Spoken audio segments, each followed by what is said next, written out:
Welcome to the Underground, the Steel City Underground, the black and gold standard for Pittsburgh Steelers coverage. Now, here's your host, Terry Fletcher. Hello, everyone, and welcome to Week 4 of the Steel City Underground WTF Podcast, What the Football. My name is Terry Fletcher. So I'm probably going to be all over the place this week because let's face it, we don't know what's going on in the NFL right now. If you think things are crazy, wait till you hear what happened Week 4. Every time you think, okay, this team's going to blow out this team, they win by 3 points. Or you think, there's no way that the 49ers could beat the Rams. Well, they did on Monday night. So let's figure out what's actually going on. But first, I want to start with some news that actually just warms my heart. And I say that very cynically. So Browns defensive end Myles Garrett was fined $15,914, love the amount, for an unflagged roughing the passer call in Week 3 against the Steelers. So even though it's not flagged, God is watching. So anyway, he was flagged. I think that's the same guy that was in a car accident. What do they call it? Single accident? Yeah, he's got some issues coming up. And then we started, so let's move on to the weekend. Football started at 6:30 Pacific time. What time is that in London? I have no idea. So London Vikings at New Orleans. Yes, there is a home team. Poor time management by the Vikings in the first half. They had all 3 timeouts. What are you saving them for? And let the clock wind down for a field goal before halftime. That is absolutely silly because you've got a very, I would say, pedestrian quarterback at the helm, plus at both sides. So what are you doing? You need to make sure that you are figuring it out. Andy Dalton is filling in New Orleans. And what is he, number 3 now? Maybe he's the backup. Maybe he isn't. I don't know. I kind of like when they use their actual quarterback, running back, wide receiver, Taysom Hill, who did run it in for a touchdown. But no, they stuck with Andy Dalton, whose hair has gotten oranger by the years. But who are they going against? Again, Kirk Cousins. Well, yes, I do have him in a fantasy league because he was all that was left by the time I drafted him. But it was just weird to see that they let 25 seconds run off the clock when they had plenty of time to go down and try and score a touchdown. They were running down the field, but no, that coach decided, let's just go for the field goal. Well, in the second half, they again played for the field goal and not the touchdown for the win. And the only reason they got lucky with the win, and I'm talking the Vikings, is because New Orleans tried a 61-yard field goal. And remember, they made the 60-yard. And unfortunately, the double doink, so it hit the crossbar. Well, at first it hit the sidebar, then the crossbar, and did not go in. And so there was no tie, and they made it. So I guess congratulations to the Vikings for winning in London, but that wasn't so much a congratulations as, phew, we got out of there alive. Now, you know how hot I was about what happened in Miami playing in Week 3. Tua should never have been playing. When he got up off the ground, it was not his back. It was wobbly. Anybody, just a lay person, could see that I thought he was going to throw up on the field. You could tell he wasn't right mentally and with a possible concussed head. Well, 5 days after that head bonk, he hit his head again on the ground, and this time he had to be carried out on a stretcher because his hands also distorted and sent to the hospital. So they call it neuro hands. There's an NFL investigation into it, and now everybody's like, oh, now we'll make it safer. You know, after the fact, safe calls is a tough thing to do. So Teddy Bridgewater came in. They were playing the Cincinnati Bengals, and we were hoping that they could pull out a win, but no such luck. Bridgewater did a great job, but he came in a really tough time, especially after Tua had to be taken out in a cart, and Cincy ended up winning that game. So now we move on to some of the funny things. Talk about a what the football week. So there was a funny part of DK Metcalf in Seattle. He was taken out on a cart. My Twitter feed blew up going, oh my gosh, you see who got taken out? We find out he needed to go to the restroom. So I almost said bathroom, but restroom's more politically correct. And he said in a post-conference, well, I wouldn't have made it if I didn't get a cart. I want a cart for the bathroom. Cart, please. I don't know. I think that's funny. What the football? And then let's look at what happened with the Pats. So in the Patriots game, they lost their second-string quarterback. And who came in for him? Somebody named Bailey Zappa. Okay. Dweezil. I don't know where you were, but Bailey was there. And so this was an interesting game. So the Packers were playing them. Yes, Green Bay Packers, Aaron Rodgers, who everybody wants to say the next coming. And guess what the score was? Packers win 27-24 by 3 points, by a field goal at the end. And Mason Crosby, he always comes through at the end. Well, at least 9 out of 10 times. But everybody's now anointing Aaron Rodgers as this god again. And I'm like, you just beat a third string quarterback where we can't remember his name from 1 minute to the other. Okay, good for you. Weird. Most of the games in week 4 were basically a 1-score game, and this season has been crazy. There's been 23 games decided by 3 points or fewer this season, and that's the most in the NFL through 4 weeks. Every game is close, and any team can win. And so let's just take a look. There's definitely a lot to cover. But one of the 15 games played this week in so far in week 4, 14 of them were within 1 score as well. In the fourth quarter, which is tied for most in the NFL for NFL history for this. So this is crazy. It just what's going on in the NFL right now about how it seems like everybody's like, oh yeah, we're kind of back from the pandemic. We probably should have practiced a little more. So let's talk about some winners and losers and see what's going on here. Well, first of all, the winner in Seattle is definitely Geno Smith. You know, the Seahawks knew when they decided not to keep Russell Wilson and to trade him, they gave the quarterback job to Geno Smith, and everybody's like, wait, what? He's a stopgap. Well, not only has Geno Smith played better, and actually I had him as a flex in one of my leagues. Yeah, don't get me started on that. With, okay, I'll take 45 points, but he's looked unstoppable at times, including Sunday's 48-45 win over the Lions. Did anybody take the over? I did. He threw 320 yards and 2 touchdowns. It was crazy. Don't get me started on what Russell Wilson did. Okay, I'll fill you in. He lost, what was his score? 32-23 to the Raiders, and the Raiders were 0-3, and so now Denver finally, or I should say Raiders finally are 1-3. But Denver's, I don't know what their identity is. I don't know if Russell's just having too much fun with his coach, but the $240 million man, he's just not getting the job done. We'll see what happens there. Now let's move on and take a look at some of the losers. Well, I don't really like when people say that the Steelers are the losers of the week. I mean, let's face it here. Mike Tomlin, he definitely has his 15 straight seasons without a losing record in jeopardy.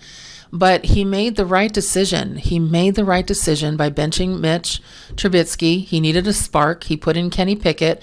And for those of you that think, you know what, he threw 3 interceptions in one half of the play, that it wasn't, you cannot count the Hail Mary. There were guys back there taller than some of the defenders not fighting for the ball.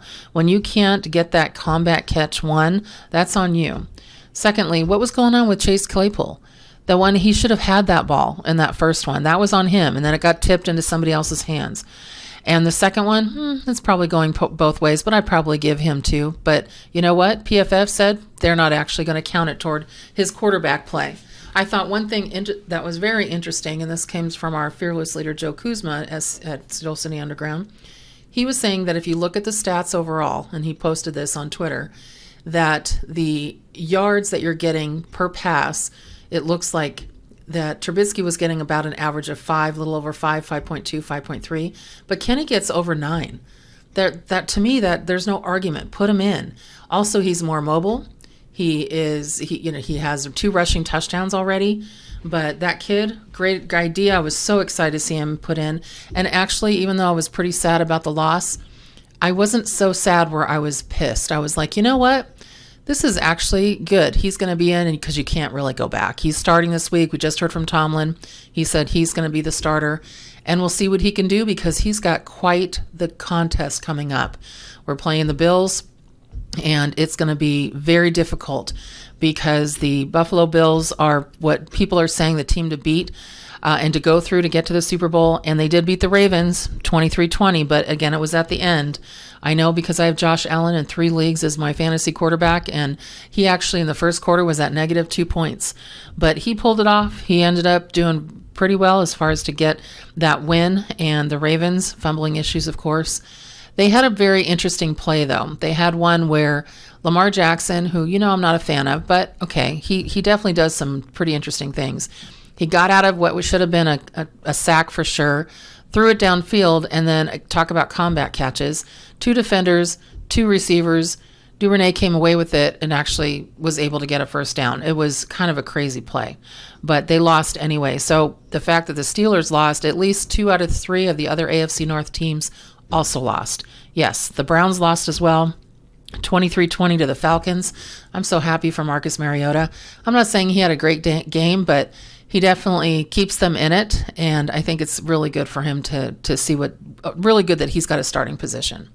So let's go on with, let's say, winner here. Now we're talking about the Cowboys if we have to. They won their 3rd straight win. Talk about a what the football moment. Now they were in Washington, so there's that. But this backup, he is doing his best to steal Dak Prescott's job. Now he doesn't have Dak Prescott's paycheck, so obviously they are going to play Dak when he comes back. But for the 3rd straight week, Rush was the starter, again Cooper Rush, and for the 3rd straight week, the Cowboys won with him under center. So he's now 4-0 in his career with the Cowboys, and that's the best start to any career in Cowboys history. But you remember Dak lost his first game coming out of the back. So at 3-1, they're sitting, pretty well right now because of Cooper Rush. Dak wants to come back in week 5. We'll see what happens. I don't know. It'll be interesting to see if he can actually get it done.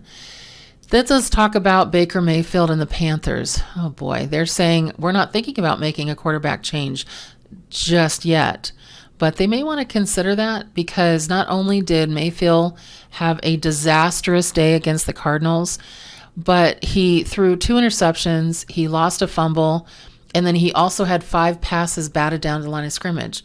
Is he that short? I don't know. So Josh McDaniels, as soon as I heard that he got that Raiders job, I'm thinking, wait, he reminds me of the boy next door. He does not remind me of a coach that can just get in there like a John Gruden and just be angry all the time. And to me, that's what the Raiders epitomize to me. Somebody who is fired up all the time and just very, very dark and sinister. But he did come back and won his game this weekend. And remember, he was fired by the Broncos in December 2010. So to pick up a win against them, that was probably pretty good for him. Now, John Harbaugh, I don't know what he's doing. He's a Raven coach.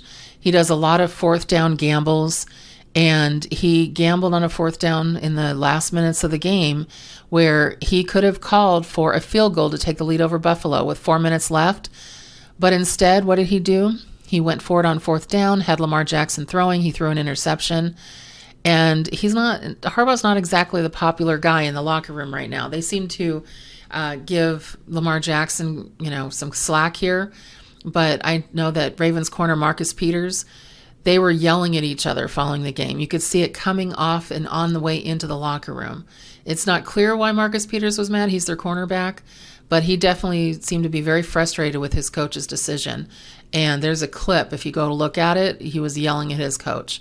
It's all about the wins. You would think John would know that, but Coach Harbaugh would know that. But I'm not sure. It's kind of interesting to see when you already have your contract locked up, if you really think that that you're going to make a change in what you mentally think you want to do.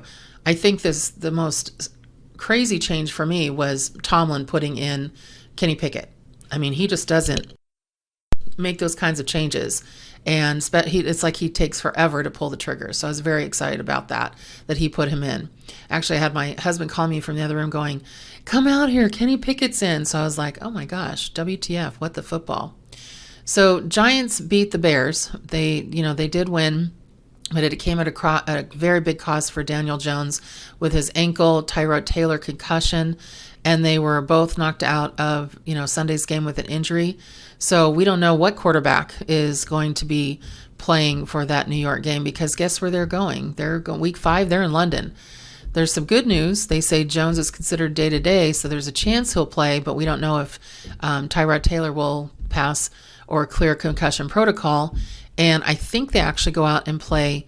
They do, actually. I just saw the schedule. Green Bay. So Green Bay has got to be like, okay, may I have a bit of tea with my win? So the Colts had some injuries. So Jonathan Taylor, he injured his ankle in the Indy's loss to Tennessee. And they say it's not major, but I know for a lot of fantasy owners, they're just like, oh, shoot, that's going to be a problem. Now, in the Patriots, I mentioned that they win with Bailey Zappi. I call him Zappa, but it's Zappi. But Mac Jones out on Sunday doing an ankle injury. Brian Hoyer, he was knocked out of the game with a concussion, and that's why they went with their third string. I forgot to mention that, Brian Hoyer, remember him? He was the backup to Tom Brady when he was there. So we don't know who's going to be playing or starting the next week. So the Bills receiver who broke his ankle on Sunday in the win was Jamison Crowder. He's out indefinitely. He'll have some additional tests, but boy, the injuries are adding up for a lot of people. Broncos lost Javonte Williams. He could be out for a season because he suffered a serious injury and he might be out an extended period of time. And so the knees are just falling over like crazy. But here's where it gets really interesting when it comes to some of the takeaways. If you're a Lions fan and you score 45 points, how do you not win? Well, because the Seahawks score 48 points. But it has to be things about coaching decisions or where you're not lying up or where you're piled up, or if your front line is not giving you, any answers to them running over you down the field. But you have to also look at Jared Goff. Okay, he had a pick six on the first play of the second half, and that's really what gave Seattle the 31-15 lead, and then they just kind of ran it down their throats. Now, some fun facts that'll give you a WTF moment from week 4. Eagles, actually, they're 4-0, and the Eagles have scored 85 points in the second quarter this season, so that's most of anybody. And then Zach Wilson actually made Jets history because he caught a 1-yard touchdown pass, but he was the first quarterback to catch a touchdown pass. Remember the Philly special they did? Yeah, we weren't excited about that or ready for that in Pittsburgh. Lambeau legend, with his touchdown pass against the Packers, Bailey Zappi became the first player ever to make his NFL debut as a visiting player at Lambeau Field and throw a touchdown pass in that game. That's interesting. I didn't even know that. The Ravens, they're absolutely not my favorite team. I think it's a tie between them and Cincinnati of who I like less. Browns, you're right up there too. But over the course of their franchise history, talk about a problem. The Ravens are 101-5 in games where they've held the lead of at least 17 points. Okay.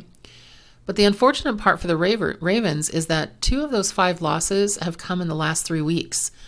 And they usually lose after holding that lead. So they keep blowing these leads. Keep it up, guys. The Steelers can use it. We appreciate that. Does anybody know who Trevor Lawrence is? Trevor Lawrence has the first player that has lost 4 fumbles in one game, and that's the first time anybody's done that since 1991.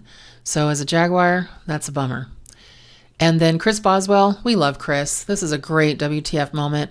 He drilled a 59-yard field goal against the Jets, which is notable, but it's also the longest field goal that's ever been made at Acrisure Stadium. See, I said it right, which opened as Hayden Field in 2002. He even beat his own record of 57. So I was pretty excited for him to do that. And I'm going to end the WTF on this. First of all, we know you cannot win in the National Football League more than a couple of games unless you have a running game. You have to be able to pass as well, and you can't do that unless you have a running game. Well, Buccaneers playing the Chiefs on Sunday night, Bucs only ran the ball 6 times during their loss to the Chiefs, which is the second fewest plays run ever in the NFL game. The only lower total, wait for it, in 2020 when Brady's Buccaneers ran the ball just 5 times in a game against the Saints. So you're going to have to really, really step it up. Otherwise, and I'm talking to you, Tampa Bay, there's going to be really a tough time getting back to the Super Bowl, even winning your division, if that's going to be the issue there. So just crazy. Oh, I also thoughts and prayers again out to Tua because of the controversy and all the concussion issues going on there. I really hope that he's okay. But you just know that concussion protocol is going to change. The NFL and NFLPA, they've agreed to make changes to the concussion protocol.